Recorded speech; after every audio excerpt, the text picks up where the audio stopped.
This is In the Dirt with ASOTU. All right, I am here with the woman, the myth, the legend, Erikka Tiffani Wells. Erikka Tiffani, thank you so much for hanging out with us today, just a little bit here at NAMAD. And yesterday, WOCAN had, I believe, its very first inaugural luncheon hangout. History making. I didn't get to come. I really apologize, but talk me through what that was like for that community and just the engagement and the energy around that room yesterday. Listen, Kyle, when I say I'm full, I'm saying I am full. I left so satisfied being in a room with 80 women of color in a sold-out event, to look out into an audience and see women in the automotive industry who look just like me with similar stories and backgrounds and passions and history. It was fulfilling. They networked. We did a speed networking event where each woman got 2 minutes with another woman to meet, connect, share LinkedIn profiles. Oh, man. We did a luncheon, a sit-down luncheon where we're eating, we're sharing stories. We had a speaker, Christy Rutherford, who helps women understand their value and their worth. She's gotten millions of dollars for women in pay raises by letting them know to ask for the money, ask for what you're worth, don't diminish yourself.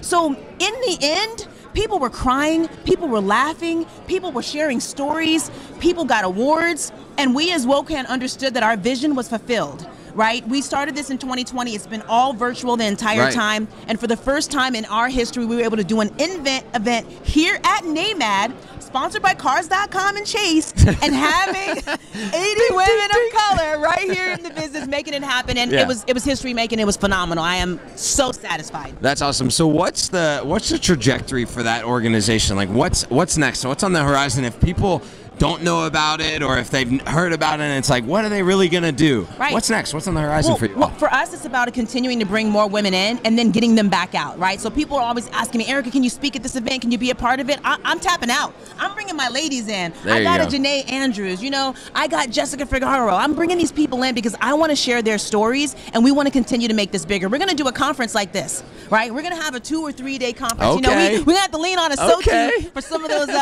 those pointers, but we want to make it big. We want to make it, 3 or 4 days. We want to have workshops and classes and speakers and as big as you could possibly think, because we think that it's absolutely possible. And knowing that our event here got sold out with 80 women in our first event is a big deal. We didn't know at one point if there was 80 women in automotive that were of color, right? And now we have members up to 600. So the future is bright.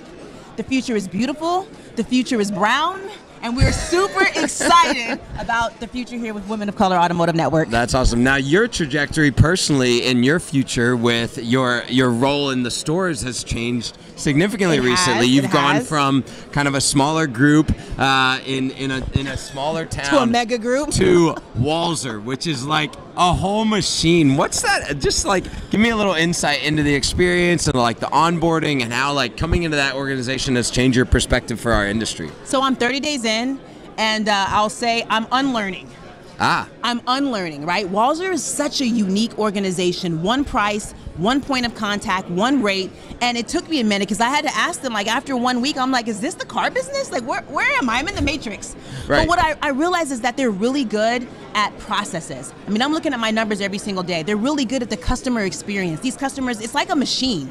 Right? It's automation at the end of the day. They can take people from any industry who've never sold a car before, plug them into their process, and they're selling 20 cars a month. And it blows my mind, right? So I'm just rethinking and challenging myself. I'm also challenging them because they've been doing their process their way for a long time. And I'm infusing some of my experience in automotive and saying, let's look at this a little bit differently. And I think that yin and yang is just what's making it a great combination. Yeah, that's awesome. Well, I'm telling you what I know of that organization, they're going to accept that, they're going to take it, and they're going to implement it. So, gosh, we could probably talk for an hour, but we'll save it for the next one. But if you don't know Erikka Tiffani, and if you're not following and a part of WOCAN, actually, that's one thing that I think maybe people aren't really familiar with is WOCAN is not just for women of color. Absolutely.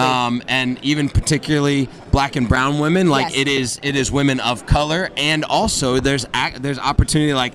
I'm an early member of the crew, and I think that there's opportunity for a lot more people to be a part of that conversation. So how do people get connected and plugged into that? WOCAutonetwork.com is where you can join and be a member. And to your point, yes, Women of Color Automotive Network is geared toward Asian, African American, and Latina women, right? Yep. But our allies are white women, white men, people who are not of color who want to support the group, and we need them just as importantly as our members, because they are the ones that are helping inside the dealership. They're the thought leaders that are helping us to understand the causes and the issues that some of these women are facing, and just opening up their mind and saying, what can I do to help? How do I get the exposure? What can I do at my dealership, right? How can I continue to lead the way? So our partners and our allies are extremely important. So anybody can literally be a member of WOCAN. We're Awesome. not limited, and we just want to continue to grow. So definitely thank you so much for giving me an opportunity to share about that. Awesome. Sounds good. Thanks for hanging out with us.